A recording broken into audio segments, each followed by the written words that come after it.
Comenzamos con el programa y bueno, es un orgullo poder haber entrevistado nuevamente al doctor Néstor Braidot, especialista en neurociencias, licenciado en neuromarketing, reconocido en el mundo. Él da charlas por el mundo, convenciones, congresos, estudia muchísimo acerca de algo tan maravilloso que tenemos como es el cerebro. En realidad, el cerebro es quien dirige cada uno de nuestros actos. Me animo a decir a veces hasta de los sentimientos, porque está todo muy relacionado. Y en verdad conocer la evolución, conocer las capacidades, conocer las transformaciones de este disco rígido, que no es tan rígido como nos había explicado en una oportunidad el doctor Néstor Braidot, es maravilloso. Tener gente como el doctor Braidot, que se especializa, que investiga continuamente y que puede transferir a cada uno de sus alumnos en sus libros, porque les aconsejo leerlos. Por suerte a mí me los ha obsequiado y los vuelvo a leer porque tiene conceptos tan importantes, tan claros, que nos ayuda a abrir la mente y a conocer la capacidad que tenemos en el cerebro, que es muchísimo más ilimitada de lo que creemos, de las limitaciones que muchas veces nos adjudican y vienen ya de estructuras realizadas. Entonces es importante tener gente que sabe de lo que somos capaces los seres humanos. Ahora bien, ¿cómo fue transformándose el cerebro a lo largo del tiempo? ¿Y qué va a ocurrir en estos últimos años? ¿Ustedes saben que vamos a ser partícipes de una nueva transformación? La historia del cerebro es la historia del ser humano, finalmente. Nosotros somos el cerebro somos nosotros. Por ahí leía un artículo hace poco tiempo que decía: podemos trasplantarnos cualquier órgano, cualquier parte del cuerpo, menos el cerebro. Si trasplantamos el cerebro, dejamos de ser nosotros.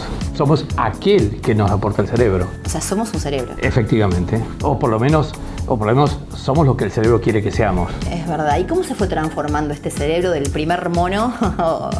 Bien, más que el primer mono, yo diría el último mono. El último chimpancé, por decirlo de alguna manera, que fue el cambio cualitativo tremendamente importante que se produjo hace algunos miles de años y que hizo que un grupo de chimpancés, por decirlo muy sintéticamente, para entenderlo, provocó un salto y se transformó en hombres.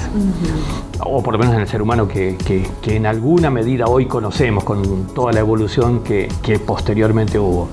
Justamente aquí hay algo interesante que me parece interesante desde el punto de vista de la mirada hacia futuro. Hace poco tiempo yo tuve una actividad bastante interesante e importante con la APD, que es la Asociación de Personal Directivo de Madrid, y donde había Antonio Damasio, Francisco Rubia, éramos unos cuantos expositores y estuvimos discutiendo en la cena posterior. Y ahí surgió algo interesante hacia futuro y que coincidíamos todos. Es que próximamente, décadas más, en términos de historia humana es nada, en décadas más se está avisorando, se está viendo en perspectiva un salto cualitativo incluso mayor que aquel que se produjo en aquella oportunidad. ¡Qué importante! Que significa, que aparece como una característica diferente de un ser humano distinto. ¿Evolucionado podemos hablar? Yo diría casi con un salto cualitativo respecto del actual. Ya no es una evolución dentro de una misma escalera de evolución, subiendo escalones, sino un cambio de escalera.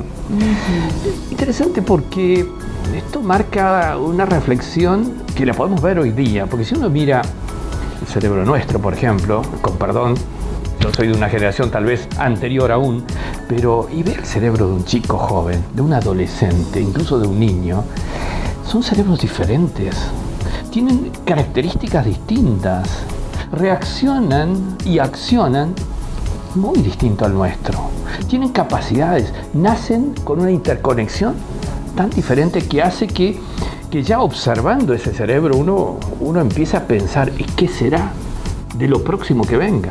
Es verdad, porque cuánto escuchamos a los padres decir esto: estos chicos saben todo, no hace falta explicarles, y dice: ¿y qué pasa con esto? Fíjate, yo estaba estudiando, porque estoy dictando ahora un programa de neuroaprendizaje y neuroenseñanza, estaba estudiando un poco este proceso, pero la forma de aprender es diferente.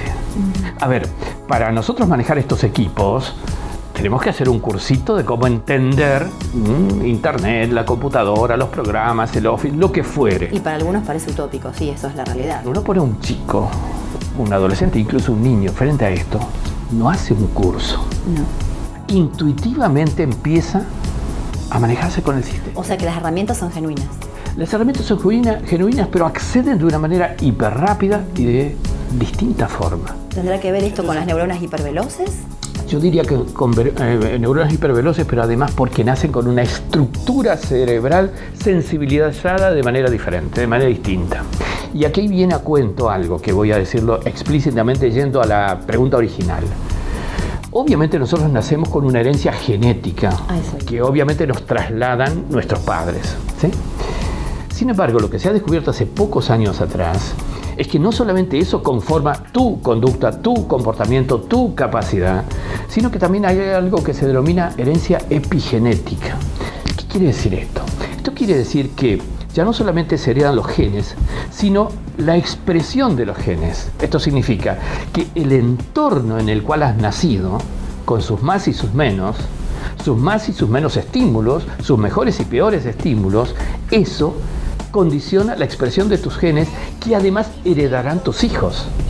Esto significa que ya no hay una herencia de padres a hijos, sino de abuelos a nietos, y también de entorno a hijos y de entorno a nietos. Esto implica decir que ya no solamente existe la condición genética en la herencia, sino también la condición epigenética.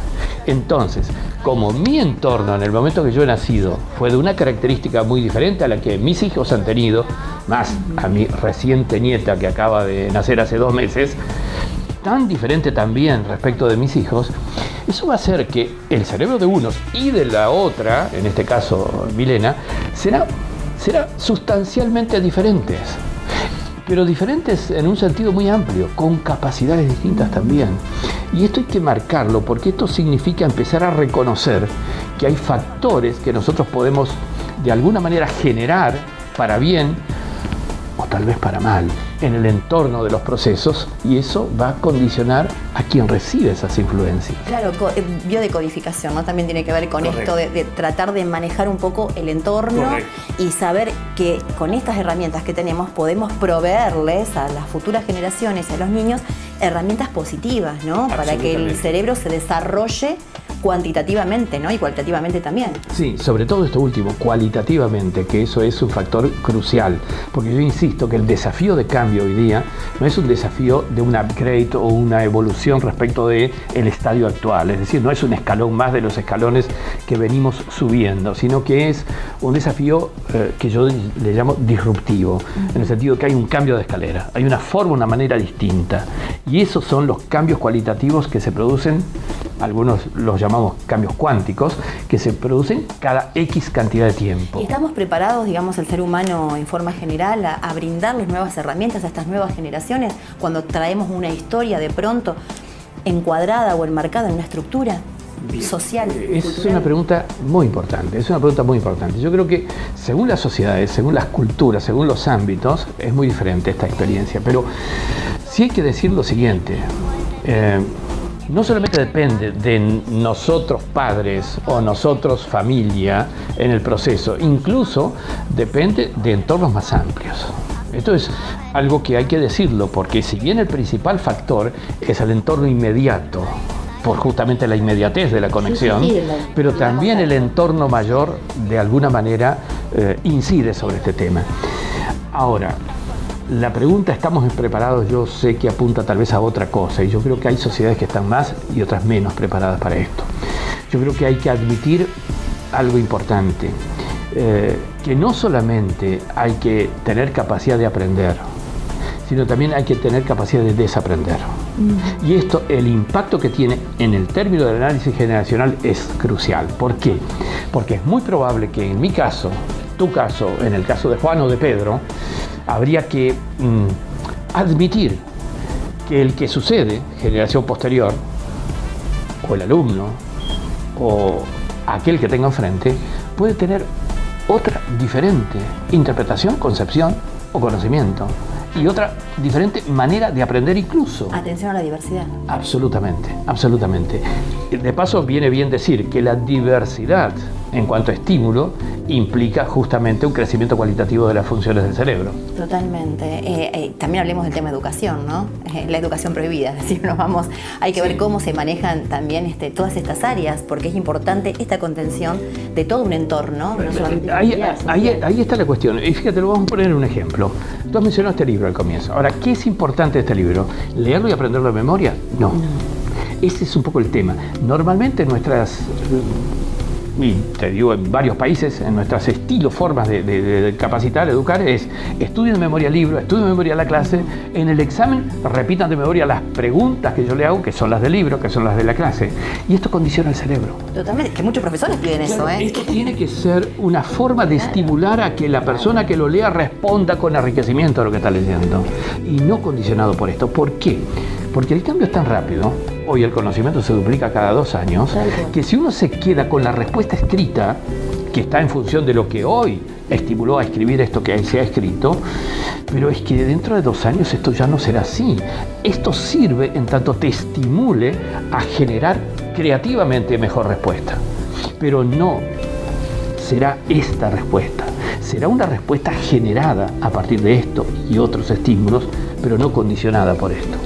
Estamos hablando, y para cerrar el tema ¿no? de la epigenética, que tiene tanto que ver todo el entorno. Ahora, la parte, digamos, de genética pura, la herencia, que decir es inteligente porque la mamá o el papá era inteligente. Esto se hereda la capacidad, las cantidades de neuronas siguen siendo las mismas, sí. Cambian con el transcurso del tiempo. Habría que decir 2 o 3 cositas en esto. Primero, todavía hoy no se sabe exactamente cuántas neuronas, porque además es muy difícil de contar, pero están estimadas en unas 100.000 millones de neuronas. Pero 2 cositas. Si bien se pierden día a día neuronas, hay otra circunstancia. La inteligencia no depende de la cantidad de neuronas, depende de la cantidad de conexiones entre neuronas. Y la cantidad de conexiones no depende de la cantidad cuantitativa de las que hay, sino de la cantidad de estímulos. Por eso es importante el aprender a percibir. Después hay otra gran cuestión, que la herencia genética, en realidad, en términos de cuánto incide en la inteligencia que se recibe, a nivel de un cerebro adulto, estoy hablando de 40 años, que es el momento crucial de cambio, pero vamos a mencionar por qué, no será más del 15%. El resto es lo que tú has adquirido con lo que has hecho con tu cerebro. Pero acá hay 2 o 3 circunstancias que hay que aclarar explícitamente en esto. El cerebro evoluciona desde que nace, en primera instancia con los 2 hemisferios integrados, luego inicia un proceso de partición por especialización hemisférica que culmina en el entorno de los 20 años, con lo cual ahí se produce un cambio en cuanto a la estructura de análisis y toma de decisiones. Sigue su evolución, estoy yendo rápido en la evolución del cerebro, pero a los 40 años llega a su madurez. ¿Qué quiero decir con esto? Quiero decir que desde 0, y 0 para mí es menos 9 meses, hasta 40 años, hay una evolución que la naturaleza produce. Al llegar a los 40 años, esa evolución llegó a su culmine. A partir de los 40, lo que ocurra dependerá de lo que hagas para que ocurra. Yo tengo unos más de 40 y me siento más inteligente que antes. Es posible por 2 razones. Primero, porque si bien a los 40 uno llega a un cierto nivel de estabilidad profesional, laboral, especialidad que se dedica, etc., entonces ahí puede haber 2 circunstancias. Una, la más habitual, y esto produce consecuencias gravísimas sobre la persona, es que uno rutinice la vida. Claro. Ya sabes cómo venir de Rosario a Buenos Aires, cómo volver o cómo ir de tu casa al trabajo, del trabajo a la casa, y cómo hacer tu profesión, cómo la haces siempre igual porque ya aprendiste a hacerlo. Bueno, eso fortalece esas conexiones neuronales que utiliza para lo que sabes hacer, pero elimina las otras. Con lo cual, te queda un cerebro súper especializado en esas funciones que repites, pero pierde las otras, con lo cual pierde riqueza. Es un primer elemento, con lo cual, a partir de los 40 lo que hay que hacer es estimulación variada, a efecto de tener una riqueza potenciada de estímulos que te favorecen mayor conexión. Y por si fuera poco, lo que se ha descubierto es que en el cerebro humano, con determinados tipos de entrenamientos, con determinadas formas de estimulación, se produce lo que se denomina neurogénesis. ¿Qué quiero decir con esto? Nacimientos neuronales nuevos. E incluso estos se han descubierto en 2 o 3 instituciones, uno es la Sorbonne en París, y luego se han convalidado con otras investigaciones americanas, donde se ha demostrado que en cerebros adultos mayores, no estoy diciendo para ti, estoy hablando de adultos mayores, mayores de 60, se producen nacimientos neuronales que se integran al sistema neuronal de la persona a poco que se hagan determinados tipos de estimulaciones. Esto significa que un adulto mayor, que en la mayoría de los países, si no en todos, a cierta edad como 65, 68 o lo que fuere, se los envía a la casa porque ya pasó su vida útil laboral, en realidad si han hecho lo que hay que hacer, en términos de entrenamiento cerebral en gimnasios del cerebro, por ejemplo, tienen un cerebro rejuvenecido neuronalmente hablando y con toda la experiencia. ¿Imaginas el cambio en las relaciones laborales a partir de esto? Donde el cerebro adulto mayor está rejuvenecido neuronalmente y tiene a su vez la acumulación de experiencias. Este es uno de los desafíos más importantes que se está produciendo hoy día en lo que se denomina la nueva gestión de recursos humanos en las organizaciones. A mí se me eriza la piel, ¿no? Porque me pongo a pensar de lo que no sabemos del cerebro, de todo el arsenal, las herramientas que tenemos para desarrollar lo que querramos en nuestra vida. Porque mucho no se conoce y mucho no se aplica y mucho no se utiliza de lo que se conoce. Yo te voy a decir mi propia experiencia personal en esto después de unos 20 o 30 años de estar trabajando en el tema. Cada día que pasa me siento más ignorante. ¿Por qué? Porque cada pasito que uno da descubre 10 caminos nuevos. Por ejemplo, a mí me pasó hace de esto un par de años, empecé a darme cuenta, pero que el sistema de conexión neuronal, ¿sí? Axón, dendrita, por su dimensión, finalmente es una dimensión micro, es una dimensión hiperpequeña. ¿Qué significa esto? No puede significar que por esa conexión hiperpequeña estamos hablando de algo que está sometido a las leyes de la física cuántica. Recordemos esto porque el próximo desafío de la investigación en materia de funcionamiento cerebral no se queda solamente en la mera neurociencia que hemos conocido, sino se produce una interconexión. Y aquí solo esto significa abrir un inmenso panel de nuevas cosas que están apareciendo hoy día. ¿Nuestro cuerpo estará preparado para recibir este cerebro? Yo diría que nuestro cuerpo está cambiando al ritmo del cambio que se está produciendo en la comprensión de estos temas. Yo creo que tenemos que admitir que tal vez no visibles al ojo normal, por el hecho de que en estos ámbitos el tiempo es diferente, la medición del tiempo es diferente, pero evidentemente hay un proceso de reformulación del físico mismo en función del contexto medioambiental, lo que decíamos de epigenética, porque finalmente, y aquí viene otra pregunta crucial, ¿es que la epigenética solamente es para los niños en el proceso de vida familiar de primeros años de vida? ¿No será que epigenéticamente también te verán influencias a raíz del contexto en que estás viviendo, con lo cual estás cambiando no solamente tu cerebro, tu mente, sino también estás cambiando físicamente a partir del contexto en que estás viviendo? Y esta es una de las cosas que se observa incluso en seres humanos que han vivido en determinados ámbitos respecto de quienes han vivido en otros ámbitos, incluso al mero cambio climatológico, claro, que les cambia las características. Totalmente. ¿Cuánto tiene que ver todo, ¿no?, con el cerebro? Yo le propongo para el próximo micro hablar sobre estas condiciones desde la alimentación que nos ayudan a mantener un cerebro sano, hasta qué puede dañar al cerebro. Esto para la próxima le prometemos a la audiencia, porque es un placer escucharlo como siempre, doctor. Gracias, muy amable. Maravilloso, realmente. Y bueno, hicimos otras temáticas, hizo el doctor, en realidad, que a ustedes los va a sorprender y van a tomar, creo, dimensión de nuestro cerebro, de las herramientas que tenemos ahí dentro. Y hay que hacerlo trabajar. Y qué bueno esto, ¿no?, que a distintas edades, qué bueno esto que a partir de los 50 años, como nos había hablado en una oportunidad también el doctor, se regeneren las neuronas. Qué importante esto, poder tener la experiencia, el conocimiento y la vitalidad, porque el cerebro es el que nos otorga todo en la vida. Así que no se pierdan las próximas entrevistas. Es un orgullo. Le mando un beso y un abrazo al doctor, y que haya formado parte de esta versión 2015, haciendo sus columnas, eligiendo este programa en Argentina. este programa para poder desarrollar sus conocimientos, porque nos unen distintas características, como es la profundidad de conceptos, como es la seriedad, como es la ética.